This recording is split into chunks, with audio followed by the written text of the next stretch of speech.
to the Fully Charged Show podcast. This week we're talking about wind. We're talking about massive wind turbines, and I'll get to that in a moment. But before I get to that, I just want to mention the sponsor for this week's episode, which we're very excited and very pleased and thrilled to welcome on board the Fully Charged bandwagon. And that is Novo Insurance. Novo have crafted a very specific electric vehicle insurance policy, but an even more specific Tesla one. They specialize in electric vehicle insurance, but their Tesla stuff for Tesla owners is really impressive. Now, a couple of the people who work on Fully Charged, or that we know, insure their Teslas through Novo, and they're really impressed with the way it works. So here, I'm just going to read out the things. If you've got a Tesla, not all of you will have, but I know some people who listen to this in the UK and have a Tesla. This is what you get with Novo Insurance. You get a guaranteed replacement Tesla loan vehicle whilst your insured vehicle is being repaired, regardless of whether you're at fault or not. That's in the event of a small accident, let's just say, and your Tesla needs a bit of care and attention. All repairs are carried out at Tesla-approved repairers only. Cover for charge cables against damage and/or theft with zero excess on your policy, which is very useful. A guaranteed value cover. Now, this is incredible. If the vehicle is written off, you'll be paid out the full listed value with no deductions for wear and tear or mileage. That is like proper posh insurance. 60-day. This is very useful. 60-day EU driving cover. So that's automatic. So if you take your car onto the European mainland, you don't have to sort of arrange special cover for it. You're already automatically covered for up to 60 days per year. You get your own concierge manager should you need to make a claim. That is what I like. I like to be able to know that I've got Dave on the line who's my concierge manager. No, that is very useful to have someone to guide you through it all, because it can, it's complicated, whatever happens. Cover for the policyholder to drive other vehicles fully comprehensively. That is useful. That is useful. I have that on my insurance just because I'm driving so many other cars all the time. But that comes automatically. I had to arrange that specifically. With European and UK breakdown cover, which including onward journey to the nearest charging point. Now that is interesting. That's going to become more and more common. So if you want to talk to a company where insuring electric vehicles is at the heart of what they do, please contact the insurance team at Novo. And I'm going to read out a phone number now, but I'll put all this information in the show notes for this episode. You can ring Novo on 0333 772 9779, and you can have a grown-up conversation as they describe it around your requirements. And if you want to have a look at their website address, and I did actually look at this, and it's very interesting. It gives far more detail than I have here. But their website address is, of course, www.novoinsurance.co.uk. Novo Insurance, all one word, all lowercase. So check out Novo Insurance, and thank you, Novo Insurance, for supporting the Fully Charged Show podcast. And now, on with the show. So, this week's episode, really excited about this, and the way this happened was quite fluky, freaky, weird. So, last week, as some of you will recall, the current British Prime Minister, Prime Minister Johnson, made an announcement at his party conference that the government had a goal in mind. They'd set themselves a goal. Sorry, that's an alarm going off on my phone, but I'm not going to take any notice of it. They set themselves a goal of the UK, all the domestic electricity in the UK, that's every house. I think, let's count in shops, but not heavy industry necessarily, but every household and all electric cars, including heating households, all the power that requires would be covered by wind power generation, offshore wind. That is, this government now has stated that is their goal by 2030, so in 10 years' time. Now, for some people, as you will hear in this conversation, some people think, well, that's just impossible. We're halfway there already. We're very regularly 50% of all our electricity currently, and that is including industrial use. That's just all our electricity, electricity that we use is from wind. That happens all the time. And so it's always worth having someone that works in the wind industry to discuss this with. And this week's guest has been on Fully Charged before. So a few years ago, we made an episode called Big Wind, and I stood in a field with Charles Haworth, who is the Executive Director of Commercial Operations for Offshore Wind for General Electric, GE, which was originally, as he points out, an American company. I did know that. When I ask him that, I just want you to know that I did know where GE comes from.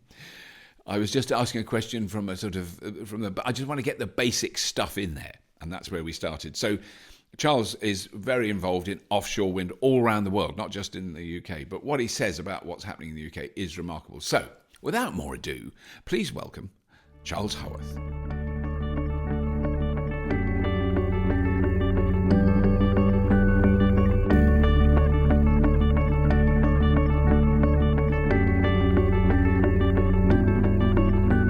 Charles, thank you very much for joining us on the Fully Charged Show podcast. Now, astute viewers and listeners will remember you because we talked to you in a field near Kettering. Yeah, quite a few years ago, wasn't it? Quite a few years ago with a big wind farm that's there. Now, quick, just before we get into the nitty-gritty, is that the wind farm where you've installed a battery now? There's a wind farm that there was a couple of shots during that video, which was just down the road in Chelveston. Oh, that's right. Where there's solar as well. Yeah, and that's where we're planning to install batteries. Yeah, so that's going to become a hybrid renewable power plant. Ooh, I like that.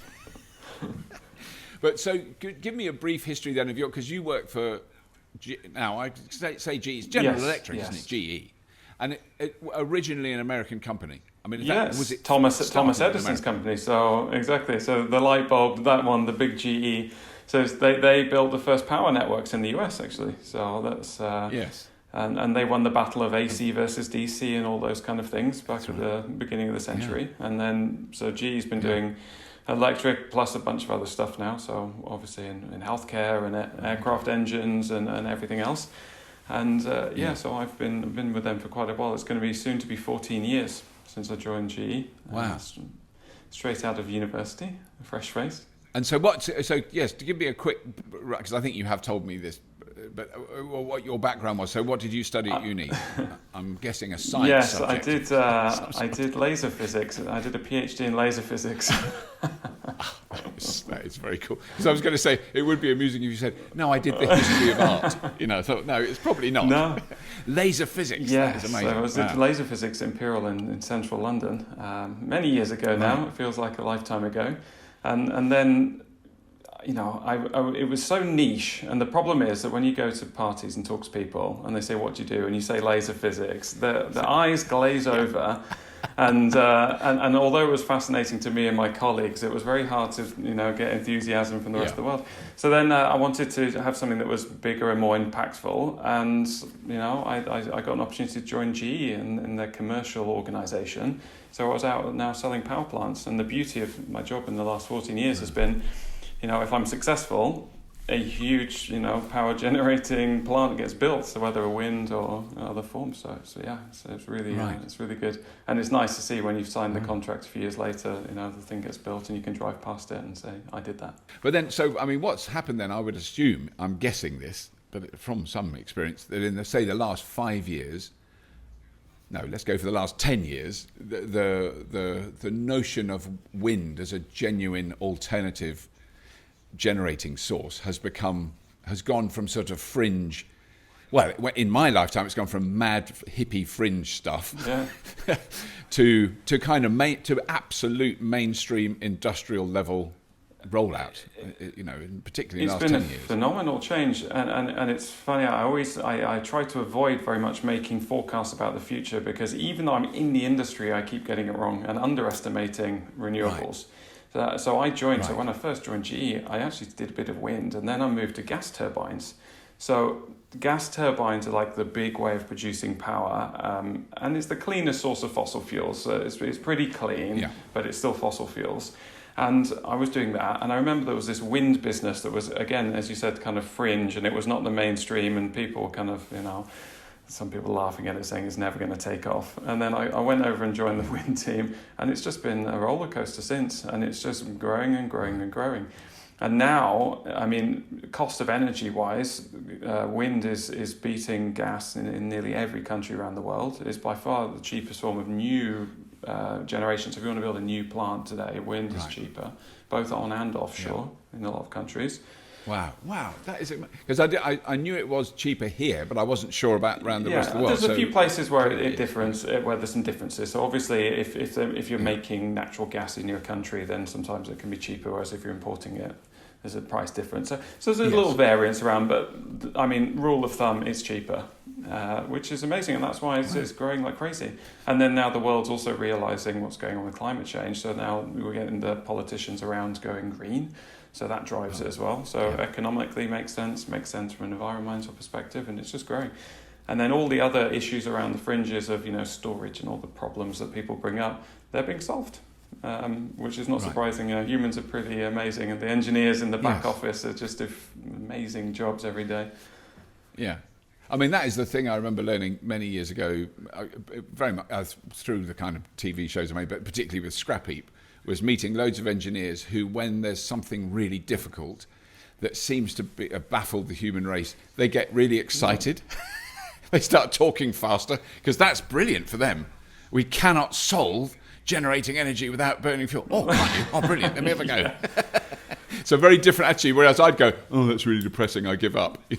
An engineer will dive in. And I think that's what we're seeing, is that there was a beautiful moment on the radio. I thought of you when I listened to this the other morning, when they were discussing Prime Minister Johnson's announcement, that I take with a very large bucket of salt, but the fact that he said it is impressive, that, we're going to be 100% wind powered in 10 years' time, blah, blah, blah, which was an amazing thing for, a Prime Minister to say, but I kind of knew it was sort of obvious anyway. But aside from that, the very well-known BBC reporter, I think it was Evan Davis, or one of those people, just said, but what about when it's not windy? And he just came out with these, and you just think, oh, that is like so dated, and that's still locked in. That is your standard response. And they're not reliable, and they don't run, what happens, all those things. You go, that is, thankfully there was someone on who said, well, when it's really quiet in Cornwall, it's very often very windy in Scotland.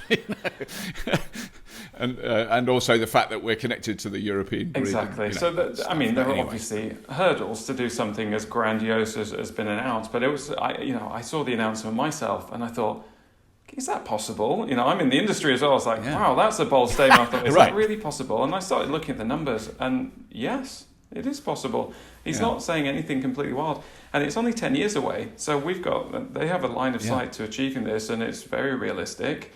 So it's not, it's not like putting someone on Mars where you'd say, actually, maybe it's not even possible. This is 10 years down the road. It's right now. My team and the people in my company were bidding projects out in that time frame anyway. So we're already getting line of sight to these things. Right. And it's very possible. So 10 years from now, there isn't any reason why every household in the UK couldn't be powered by the wind. Right. It's an amazing thing. Which is extraordinary. Absolutely amazing. Yeah. I mean, I think the thing that I've understood from talking to other engineers who work in the same industry, but I know you're very good at this, that the very early wind turbines that were put up. So often in like ones you might see, they've been featured in movies in California, but there's kind of desert valleys with hundreds of little wind turbines, like really, or even thousands of them, quite low poles. They're not very high up, and it was a windy valley. I've driven down that valley, and there's hundreds of them, and they've got two blades, and the blades are probably 3 or 4 meters long. And you just know, even now, I'm looking at that's not terribly efficient. That's not very. And I mean, I think what I'd love you to explain is the reason why very specifically with wind, bigger is better. What that means. You're reminding me now. I was listening to your podcast from the other day where you were talking about the wind turbine your friends made in the field that you were up working on. I was like, I know that was not efficient. That wind turbine. The ones that are going out into these big offshore wind farms nowadays are a bit different. Look, it's very simple. You need to capture the wind, so you have to catch it, and to catch more wind, you just have to go bigger, right? So there's like an amount of wind flowing across the ground, And then the bigger your blades, the more area that you're sweeping and catching. So it's just purely pi r squared, the formula for an area, and that's it. And so the bigger you go, the better. And then what's happened over the years is all of the engineers in the industry are just figuring out, okay, how do you get bigger without substantially changing the cost, right? There's a lot of physics and controls and other stuff going to it, but it's just, okay, we need to capture more of the wind, and how do you do it at a lower cost? And that's what's been happening, and the march has been, steadily moving forward. And it's quite incredible what they've achieved in these years. So the offshore wind in particular, the cost of it has fallen by 50% since 2015, halved. Wow. In 5 years, a 50% reduction. I mean, because you put that in context, imagine if you're paying rent for an apartment in 2015 and you've had a 50% reduction in that time and you're paying rent now. It's cheap. That is so extraordinary, isn't it? The thing the question I've always wanted to ask, which I might have asked you when we were standing in the field, but you'll have to remind me, is the design, the three-blade design. That has become absolutely ubiquitous. Clearly that works best. But when you explain, you want to capture as much wind as possible, you think, why don't you have like 20 blades that cover the same length? Because they'll catch even more wind and you'll get even more spin. Yeah, so the problem with that, so again, it's just physics, but luckily since I studied physics, I'm in sales and commercial now, but I studied physics so I can understand when the engineers talk to me. You want less blades. Less blades is better, strangely enough. Right. So you want the wind to flow past the turbine. If you just put a circle there, like a disc, you'd block it, and then nothing would turn at all. So actually less is better. No, I can understand so that. Interestingly, from a pure physics perspective, you should go down to 2 blades or 1 blade. There are some 1 blade turbines, I think it's a few in the UK actually. Yeah, no, but they've got a weight on the end. But like one blade that goes is it off centre? It's got a weight on one side and then the blade just goes around. Right. Oh my God. There's some engineering problems with 1 blade. So the 3 blade is balanced. And especially what happens is when the bottom blade goes past the tower at the bottom, there's no wind flowing there and it kicks. Right. So because of the going past the tower, every time it goes around, it kicks a little bit. So you need the two, that are kind of symmetrical to balance the rotor, so you don't have to put in tons of reinforcement. So it's just it's like an engineering problem, just because of the towers there. If you didn't have a tower, you'd have a 1 blade machine. Right. So if you could hang the turbine from a skyhook. Or you could have it hovering there. Or something. Yes, I see. No, I can imagine, because when you stand at the bottom of like a land, I was near one a few weeks ago, right at the bottom of quite a big one out in Wiltshire, and that is what staggers me. That was not that big a wind turbine by offshore standards, petite, but it was a really windy day, and you're just looking up at this tower and you go, how does that stay up? Because the pressures on it, the forces on those blades are... And then the other thing that always fascinates me is the bearings. So the bearings that are taking that torque, holding those enormous... Because that's the thing, we've got to talk about how big the blades are now, because that's just mind-boggling. But, that engineering is chunky. And it's not just engineering. It's not just about, and this is where the people working in the background have done such an amazing job. It's not just about making the bearing chunkier and chunkier and chunkier. As I said, you're trying to grow it and capture more wind. But if you just reinforced it by putting more steel into it, it would just cost too much, and you couldn't put it that high up in the air. The tower would get too heavy. So what they've done is they're just playing with all sorts of very clever designs with load shedding. They put the loads go through the tower rather than through the bearings, and fascinating stuff, the way it's designed, and then they use all these clever controls, the blades pitching and shaking out, gusting, and so it's a phenomenal piece of kit in the end of the day, and now they're getting... And so presumably, I'm just going to say, presumably now then you can operate the latest wind turbines in a far broader band of wind. I mean, from higher and lower speeds. Exactly. So again, the limitations or the biggest turbines you had 5-6 years ago, you wouldn't be able to put into these wind speeds, and now you're putting even bigger turbines into those high wind speeds. So it's really come along. Wow. Come a long way. Because I think I suppose that's the thing that the general public might not know. And it is a hard thing to understand because we all experience air moving. We all experience wind, don't we? I mean, then you go, well, it's really still day today. It feels like to our skin, I'm not feeling the wind blow against me. And you look at the top of a tree and you can see a leaf wibbling and you think, that's really still. But actually it isn't. That was one of the things the guy said on the radio. He said there was a really still day, and it was for 2.5 hours in like 1978. It was like that was then we would have had no wind generation. Well, fundamentally, the Earth is spinning. It's heating and cooling with the sun every day, and the air is just moving around. I mean, it's coming by the fact that the Earth is getting heated up on one side and it's cool on the other. So it's the air's not going to stop moving. Now, how fast it moves, that obviously depends where you are. And luckily, you and I are both from the UK. I'm in Paris right now, but from the UK originally. And the UK is a very windy place just because of the where it is on the planet. But no, I mean we are blessed, and I would have liked the Prime Minister to mention that. He was doing. It's a breezy sceptred isle. He was doing a lot of sort of florid Shakespearean stuff. But it is. I can't remember whether it was you told me that. Someone told me that the UK has 40% of Europe's wind, which is such an appropriate term. and not only just with regards to climate. Yes. But I mean, we're absolutely so. Even now, we're way ahead of pretty much any other country on the planet, aren't we? In terms of offshore, number one in the world. Actual installation. Yeah, number one in the world. And again, I don't think the British public know that they're number one in the world for offshore wind power. And Northern Europe is leading the charge across the board with Europe with the UK at the forefront. And again, if what the Prime Minister's saying goes ahead, which I think there's no reason it won't, we could take the lead in this industry, which is growing all around the world. Yeah, but so the advantages of offshore wind then are, I would assume, less. I don't know what. And I'm just going to call it wibbly wobbly wind. When there's other things in the way, like hills, mountains, trees, buildings. It's very. The one thing about when you look at the sea from a distance, it's very flat. So the words you look for is turbulence. So the turbulence. Thank you. But I like wibbly wobbly. I'm going to start using wibbly wobbly. And it's true. That is actually what we're talking about. Yeah, it's very flat. Yeah. The wind speeds are higher actually. So you get because there's less turbulence in hills and trees and houses in the way.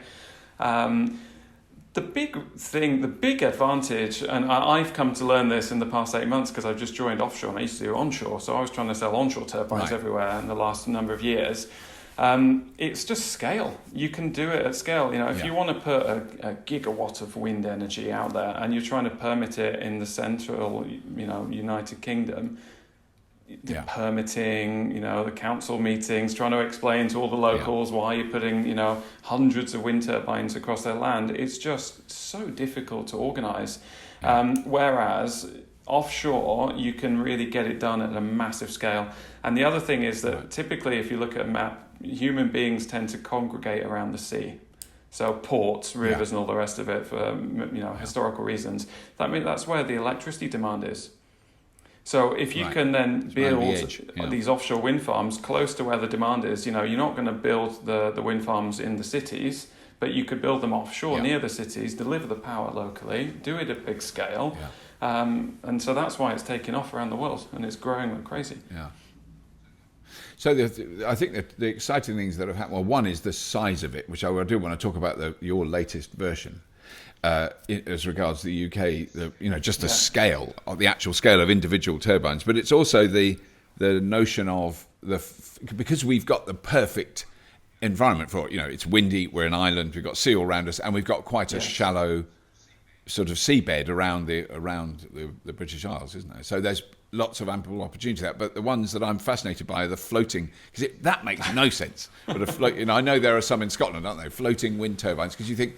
The one thing you can tell if you hold up a big stick and it's windy is it wants to bend and move over. And how you stop a floating one doing that is just mind-boggling. Yeah, so floating is going to happen and it will make a lot of sense and it's coming right now. And I think even the Prime Minister was talking about floating in his announcement as well. I think he mentioned a gigawatt of floating, I believe.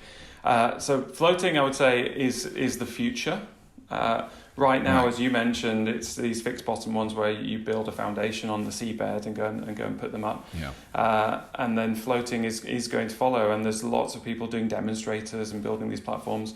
And again, it comes a lot of the floating technology is just about the control. If you can control the way the blades are catching the wind, you can control that wobbling of the base and all this. So it's eminently doable. And what happens when you open up floating is that then all these countries, Norway is a great example. There's a big shelf off Norway, so they don't have the flat seabed to put offshore. So countries like Norway are really pushing for floating, because then you could deploy lots of offshore for those guys. So there are certain parts of the world where it would work, and floating is going to really help. Yes, because also I don't know if that's even been posited, but there's an enormous amount of ocean on the planet. And clearly it's the transmission that is the restriction, I suppose. But theoretically, you could put a wind turbine out in the middle of the Atlantic. It's not going to get in anyone's way. It's just it's getting the electricity to either United States or it's here. It's all about cost at the end of the day. So you want to be able to pay for it. And the thing is, there's actually a lot of sea near land as well. So.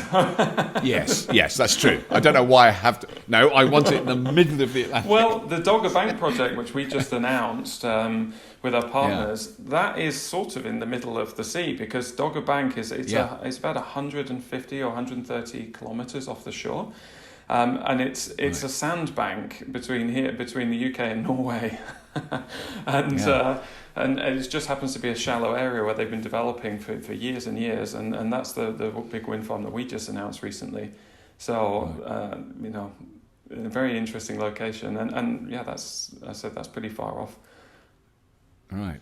But then, so let's go back a little bit to the kind of, so if you stand on Brighton Beach or Liverpool Bay and look out and you see wind turbines on the horizon, what in terms of megawatts, what roughly are those? Are they kind of, we're looking, 2 to 5? So the is that about? previous generation, the stuff that you'll see today, if you're looking out and see an offshore wind farm, you're looking in the range of 4 to 6, and the newest one's about 8 megawatts. Right. So that's kind of the journey they've been through there. And those are the bigger wind farms that you'd see today offshore. Onshore, it's even smaller. Right. The field that we were standing in some years ago, that was a 1.5 megawatt turbine. So, right. Which would look huge when you're standing underneath it. It does not look petite. So it enormous. goes up from, when I first joined in the company, we were selling these 1.5 megawatt turbines, and they've been growing over time. The first offshore wind farm we did as GE is actually in the Irish Sea. It's a 3.5 megawatt, 3.6 megawatts, a place called Arklow Bank, just off the coast of Ireland. And then the new ones, the ones that we just announced, which we signed for Dogger Bank, they're going to be 13 megawatts. So you're talking about more than a doubling from the previous generation, right? Yeah.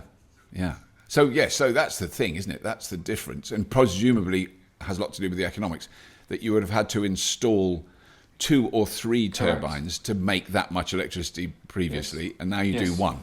And so that's got to and make that's why the cost's coming down. Because it means you only have one foundation, one cable, so that's what brings down the cost.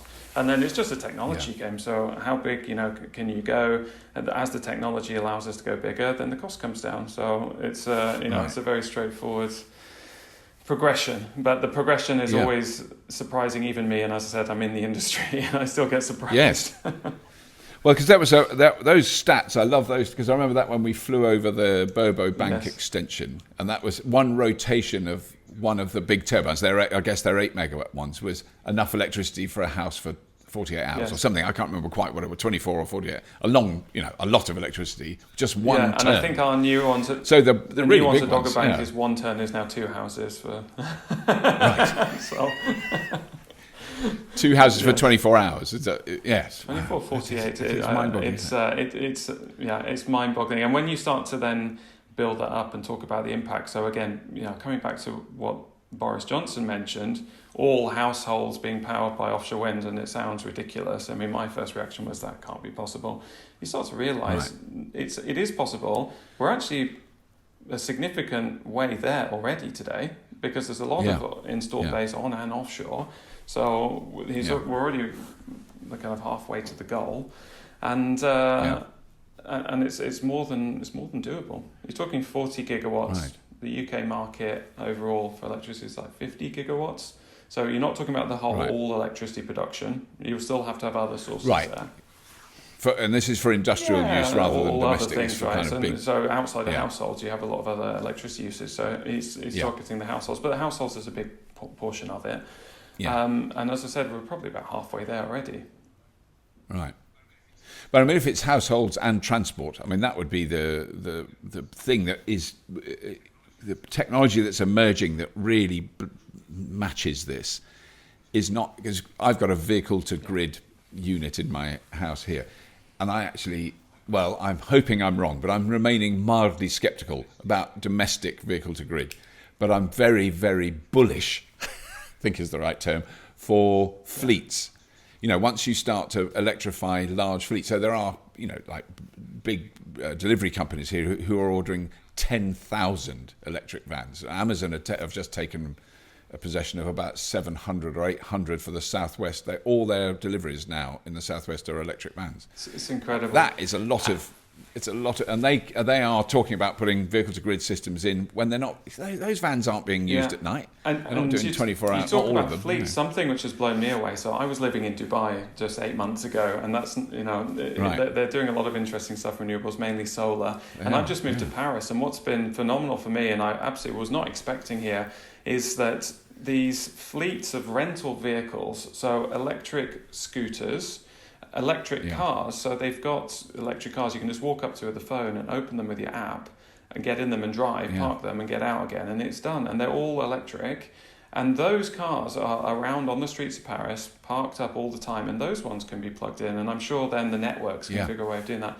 But I'm less sceptical than you on the vehicle to grid for domestic, because maybe your podcast that you did with the Octopus Energy team, and you're talking about when the domestic user can charge their car and drive for free.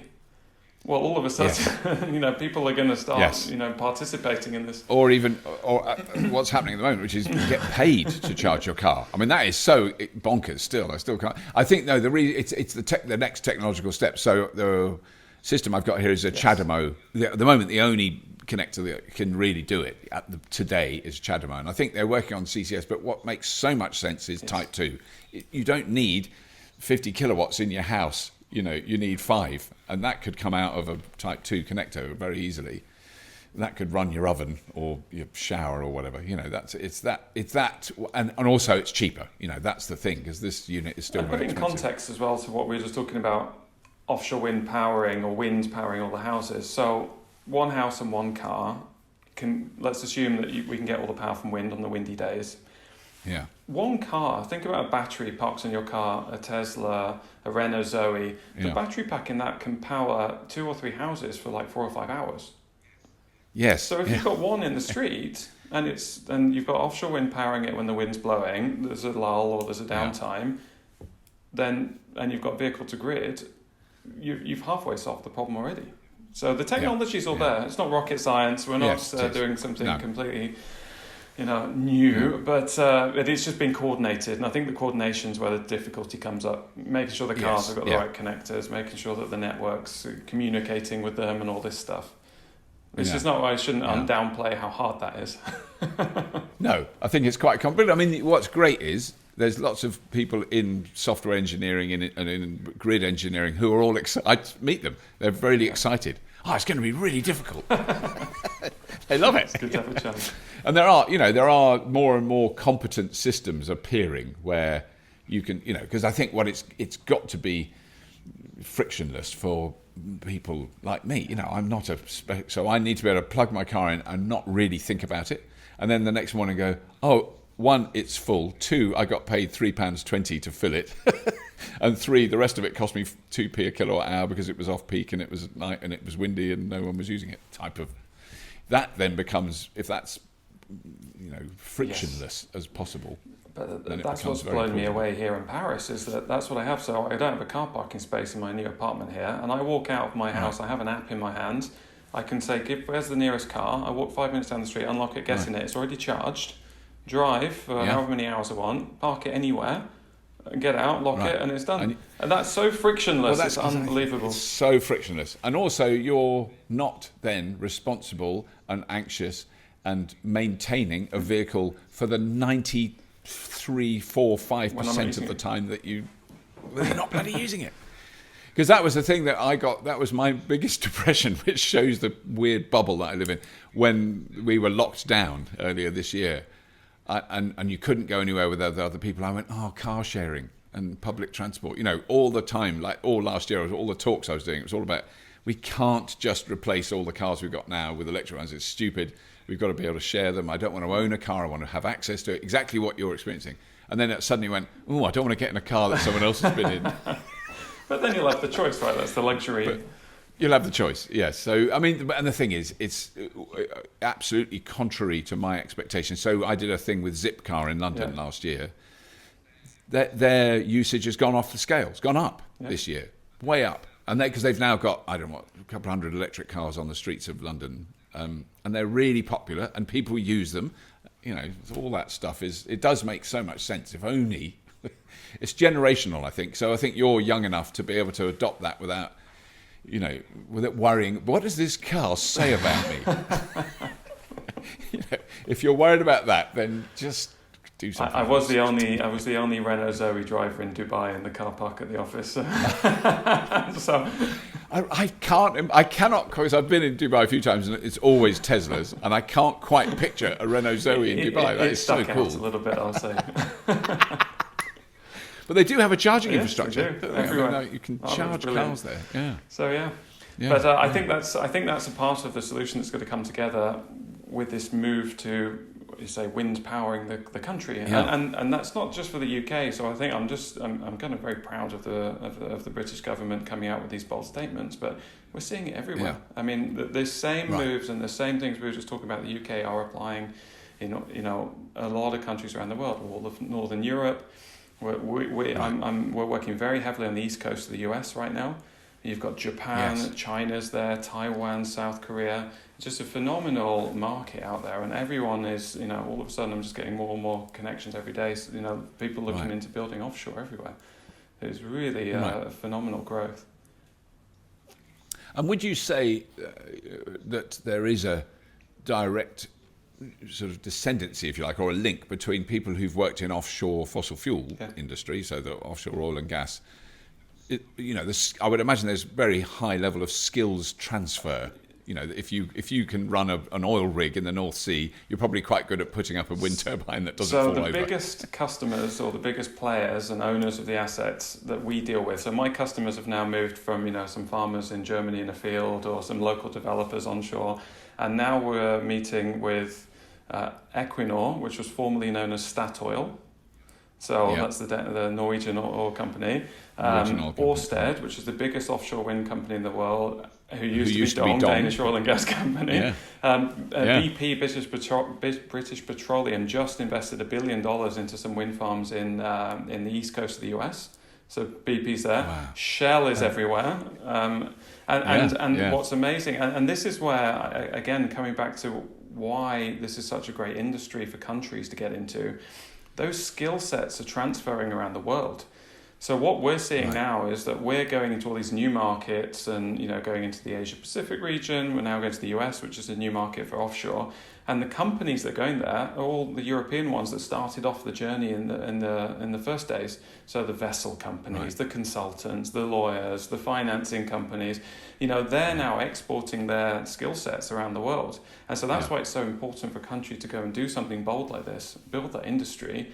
And then it's not just about making our country greener, cleaner energy and jobs locally, which you do get, but you're also building a skill set that you start to export around the world.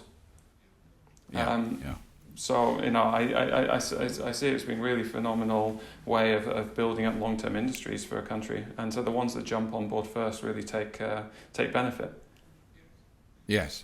But then most of the companies that have put in the UK's wind capacity are not, indigenous UK companies. I mean, they're basically Danish and Norwegian, and in your case, American companies that are building the actual the ultimate stuff. But then you're building some stuff in the UK. The parent companies are, but all of these companies have people hired in the ground. When we do the wind farms here, so the Dogger Bank project is going to be really led out of the northeast. There's going to be huge port infrastructure being built. We're going to be obviously servicing. Oh, so this is additional to what's already there. You'll be building new stuff. We're not building all of it. We're a part of the supply chain, but we're going to be employing people that will be doing servicing. We have to. It's like a 3-year build out or more for the project. So all that time you're going to be bringing jobs into the region. I read an article that was saying. That 1 gigawatt of offshore wind, IRENA did a study, and they said it generates something like 20,000 people years of work for 1 gigawatt. Wow. It's a funny way of saying it, people year. What's a people year? Yeah. But 20,000, individuals employed for a year, over the lifetime of the project. That's a lot of jobs. Wow. That's a lot of jobs. So, the whole thing builds up. And again, as what we see in the markets is as those industries start to, build in a certain region, you start putting factories and things there anyway, because it makes sense economically to, if you've got a pipeline and everything else, it just helps bring the investment. Yes. So, parent companies can be in other places. It's a global world we live in. But it still benefits the local economy in a big way. And think about all the people supporting the workers, the cafes, the taxi drivers, all the people around. Yeah.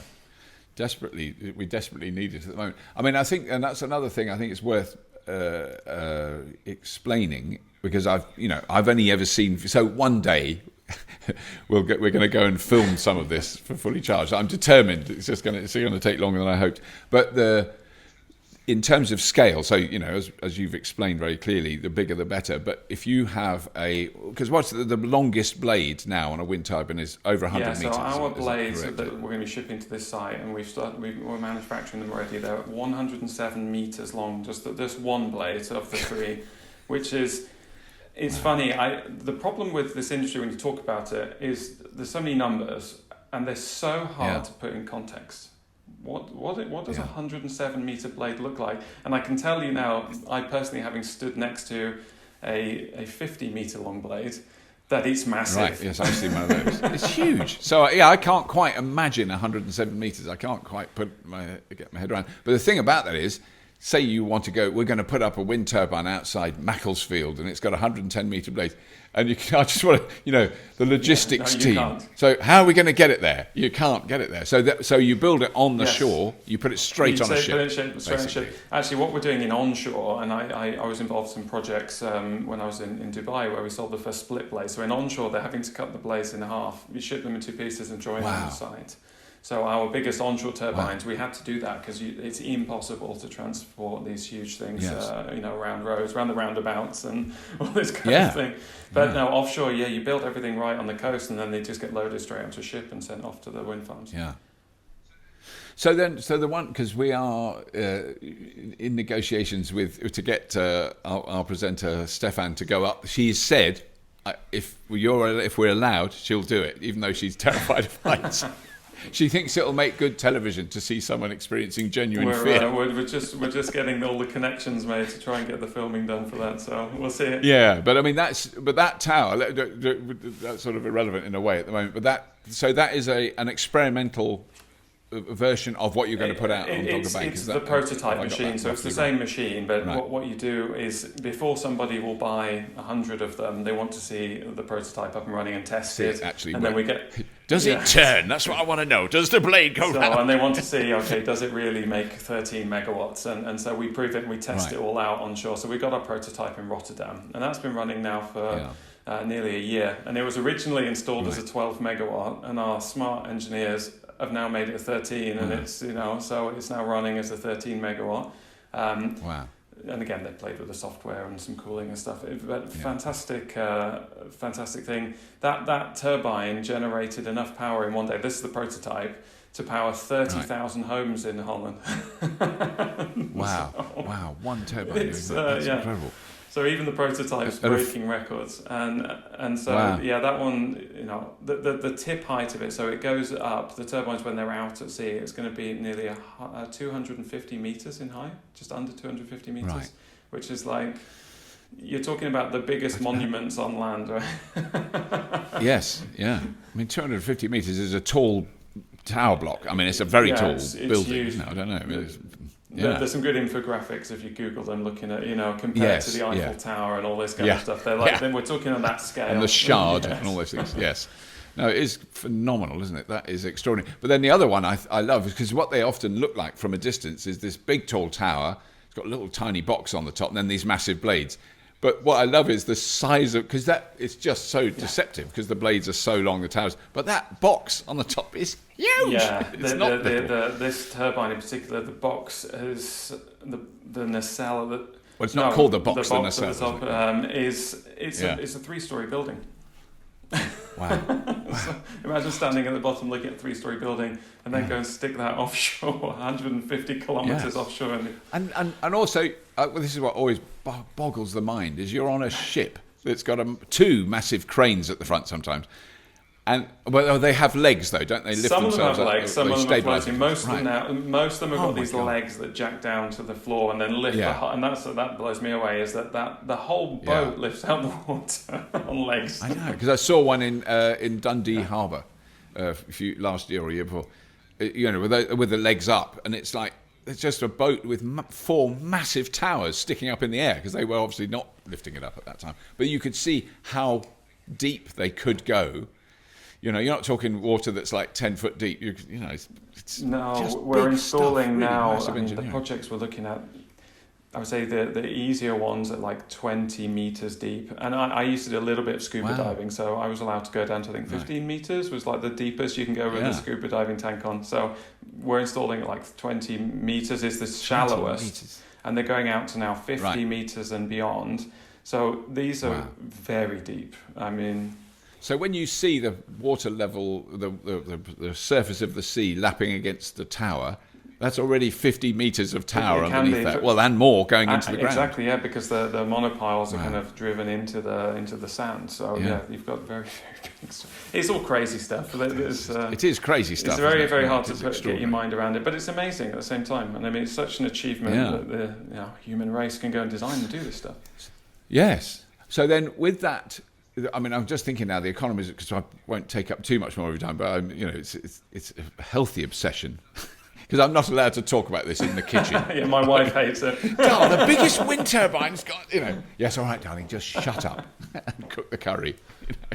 But presumably the economies of running it once it's in, because if you've got 20 turbines that do 50 megawatts, or 4, or whatever it is, how you've got far less than, because you presumably someone has to go up every now and then with an oil can, do a bit of squirting. Yeah, you need people to go and take care of them and look after them. But you're right. It's just economies of scale. So you can get more power out of less bits of metal and less components, and you can spread them out more as well. So the winds, because if you think as well, you're catching the same amount of wind. It's just the blade's bigger, so you can do it with one. So, and that's all the economies of scale that you get, and that's why the costs are coming down so fast. Right. But there is presumably then a whole industry of people whose job it is to maintain all the wind turbines out at sea. It's got to be quite a big gig now. There's got to be a lot of people doing it. Yeah, it's a very big industry, and it's a very important industry, because if you've got a turbine that goes down and every time the blades go around it powers a house for 2 days. Yes. Well, when it goes off, you want to get it back up and running quick because you want the power back on. They're a big industry, and also this is amazing. So we've actually just launched. We have a project in Germany called Merkur, and we've just launched a big vessel called the Jules Verne, and they call it a service operations vessel. And there's an entire hotel ship with cranes on the back and daughter craft and all the rest that stays out at sea, and the service technicians basically live out there for weeks and months and go out, and then they have to dispatch from there, go to the individual turbines, look after them. And what happens is by the time they've been around all the turbines, they have to go back round again because there's so many out there. Right. So no, it's a huge industry, very complex and interesting. But as I said, that's been going on for a long time now. So people have been doing those services for quite some time. And then in terms of longevity and end of life, because there was a story that, those things get picked up very quickly if there's a story like that where they were burying old wind turbine blades in California because they couldn't recycle them because they were made of fiberglass, whatever the reasoning was. And you do look at it and you go, that is human stupidity at the apex of human stupidity. You're going to literally dig a hole and put a load of wind turbines in it and bury it, Not very wise. And is there, is the sort of whole of life aspect of a wind turbine now, as you're designing them and they're being built, is that being taken into consideration? Yeah, so, we have to do that through permitting and everything else. So the companies are all told to look after the full life. So you have to plan, and the projects are permitted for, 30 plus years in some cases. So you're expecting these things to be up for quite a long time. And recycling is a part of it, under discussion. I saw an article recently actually about our company where there's some funding going into looking at how to make recyclable blades, for example. So people are working on it. It is a problem because you're building effectively big fiberglass blades. But there's and they still are. That is actually what they're made of. Yeah, they're basically like boat hulls. If you think about it. So they're kind of composites, but they're big fiberglass blades. But again, put it in context to the benefit that you have for these machines. So the amount of let's talk about CO2, the amount of CO2 you offset. So these turbines, one turbine is the same as taking 11,000 cars off the road in terms of CO2 emissions. Right. Per year. So if you were... Right, that's extraordinary. So if you were generating the same amount of electricity with a coal plant over that year, that's the difference. Yeah, so 11,000, so it saves, the same as 11,000, obviously not electric cars, we're talking about fossil. No. Diesel ones with rubbish old exhaust, like I followed one this morning. So the environmental benefits, if you build anything on this planet, there's going to be an environmental cost. It has an impact. We have to get some steel, we have to do X, but the offset and the payback lifetime for all this is the balance is so much in favour of building, wind rather than the alternatives, because the alternatives are even worse. Yeah. Yes.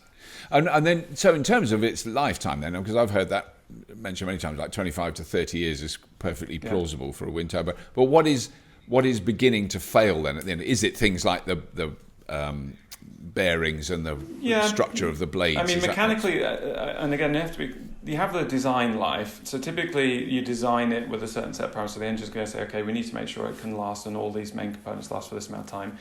The reality is it's not going to year 30 plus one day, it just, falls in the sea. Yeah, it just stops. Typically what we're seeing happening though is as you get to end of life, and this is happening for a lot of the original wind farms, the ones you were talking about in California. Yes, yeah. It doesn't make sense to keep them up economically because they're in windy locations. They're normally in good conditions. So you just take them out of the ground and you put, you replace 10 of them for one new one.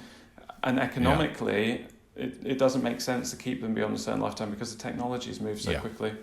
Yes. It's same as batteries, that's what we can't like EV car batteries. At some point in time, it's like, you could replace the battery in your Leaf, but... you might want to buy the bigger new technology after 10, 15, whatever years. Yes. But then, because that's the other thing, is to imagine, if we imagine wind turbines 10 years ago, I don't know how big the biggest was, but I'm guessing sort of 2 to 4 something like that. megawatts 10 years ago. So if in 10 years' time, in 2030... I don't know. There's got to be a physical limit at some point where you go, well, look, this blade is now 3/4 of a mile long. The tower is a mile high. I've given up guessing because I've historically been wrong and underestimated. Right. So I know it will be bigger. I can tell you that. I just don't. Do you think so? So you think we will go bigger than 13 megawatts? For sure. There's lots of people working on that in the industry today. So that's the march to get the cost even lower.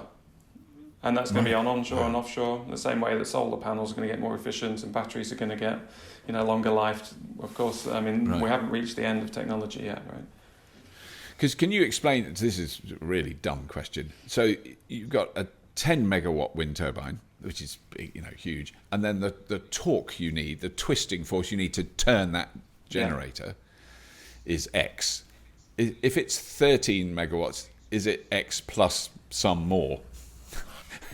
Does it take more? Is there more torque required to produce 13 megawatts than there is to produce one?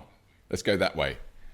I Or is it not? assume It's so, not that. but I have to say, whatever I say now is probably going to be wrong. I'd have to think about that one. I'm really sorry. I've thrown that one at you. That's very unfair. If it is a curveball, it's a fluke because I haven't got a clue. But I'm just trying to understand what it is that you makes them. definitely need more power. You need to collect more energy from the wind to turn it around because it's bigger. Yeah. So yes, no, whether it's torque or some other. Yes, it might not be torque. Okay, but it's probably not speed though, is it? Because the bigger ones they don't turn. So yeah, I faster think they in put that more sense. torque through them. But I'll be very swiftly reaching the edge of my knowledge. Yes. No, don't worry. I wish I hadn't asked now. But then they do have gearboxes. No, not in offshore. Our ones in offshore don't. No, they direct drive. They don't. So you spin. You directly spin. Inside the generator. So the generator's got permanent magnets, and you directly spin inside the generator with no gearbox. Right. Which has got to make it less maintenance. That's why they do it. Yeah. You're lower maintenance. It's different. I mean, some companies have got there are geared ones offshore. Because I think the ones that we were standing in the field, they had gears. Yeah, most onshore has gears. That, There are some offshore with gears. Our technology is direct drive, and I think a lot of the latest ones are direct drive, as they call it. Right. But it's just it's an engineering trade-off. Yeah. That is it is an amazing achievement, I think, and it's an amazing journey that you've been on and you're seeing. And I'm really hoping you stick at it so that we can talk to you again when the next, and I'm begging you, when you've got the 15 megawatt one, I want you to drop me an email so that we can find out about it. But also, I mean, I think it's so good that we arranged to talk now. It's so weird that announcement was made. Well, it's yesterday. Yeah, it was funny because we connected before the announcement and that came out. And long before. And you didn't know about it. You hadn't heard through the grapevine. No, Boris Johnson doesn't call me to ask my opinion. I thought you were on his speed dial. Not yet. I need to talk to Charles to find out. So yeah, it was a very fascinating time and really interesting, and as I said, I can see it's just a positive story, and I see this happening everywhere. As I said, the whole world's going this way. We're producing power cheaper, and it's clean, and it's going to create industries, and it's jobs, and it's engineering, and just the whole package is very positive outlook. Which in these gloomy times, it's good to look for the positives. It's quite nice because. Yeah, because I don't want to end on because there's some great. I love those tweets, and I can't tell whether they're genuine worries or just people having a laugh.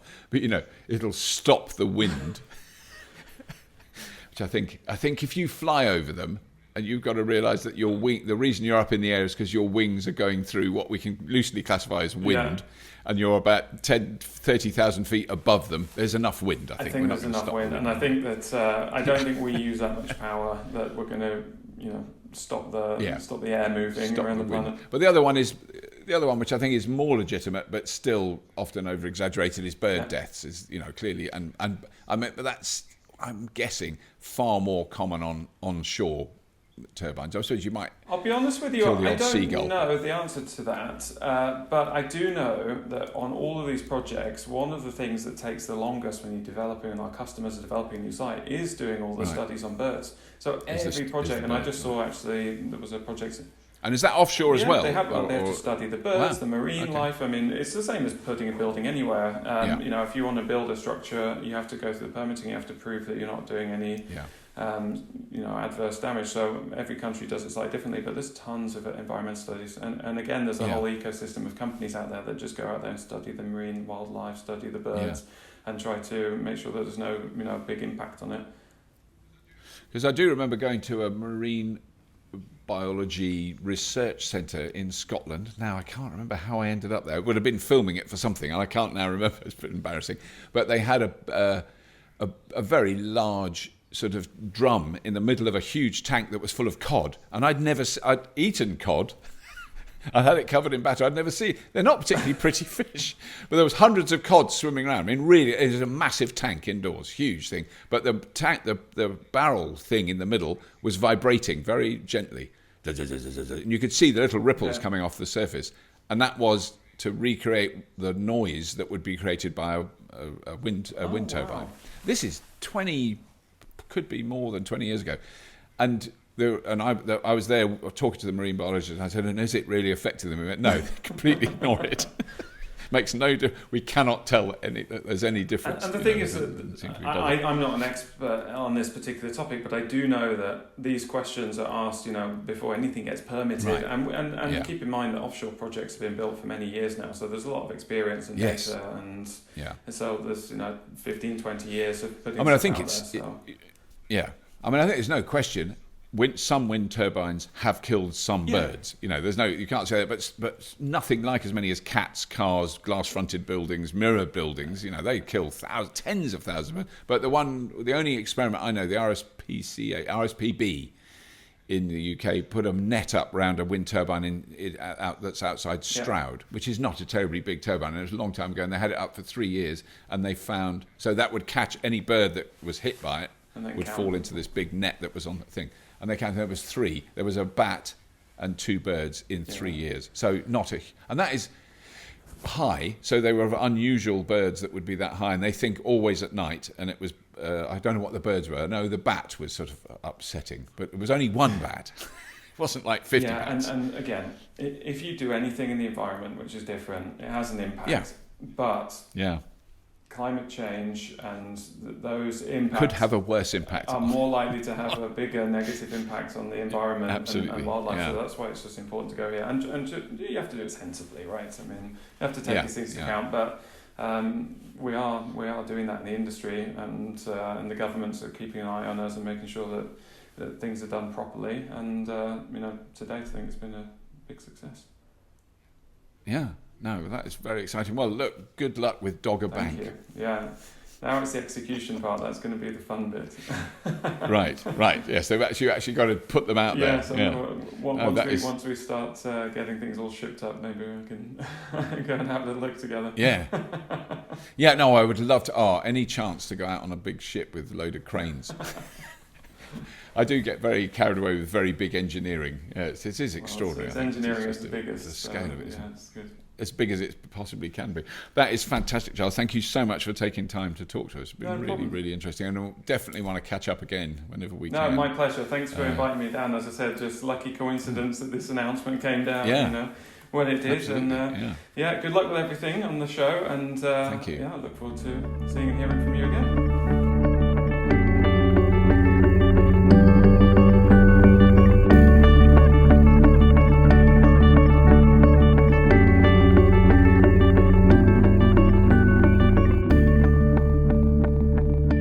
I really hope you enjoyed that.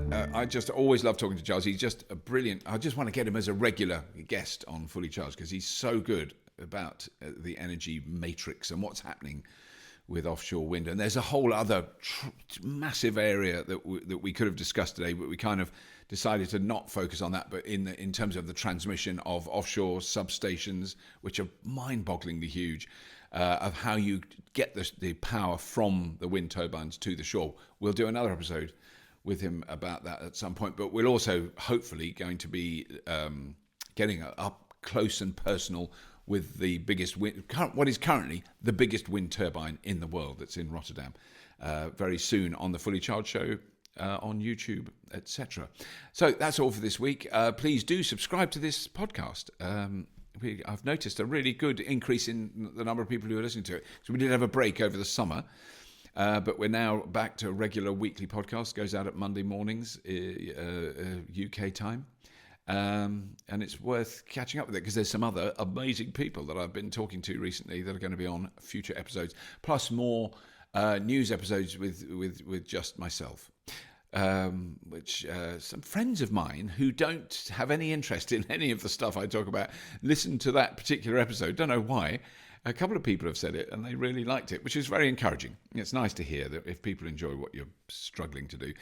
Anyway, that's all. Do check out Fully Charged Show on YouTube and the webpage fullycharged.show. And that's it, as always, if you have been. Thank you for listening.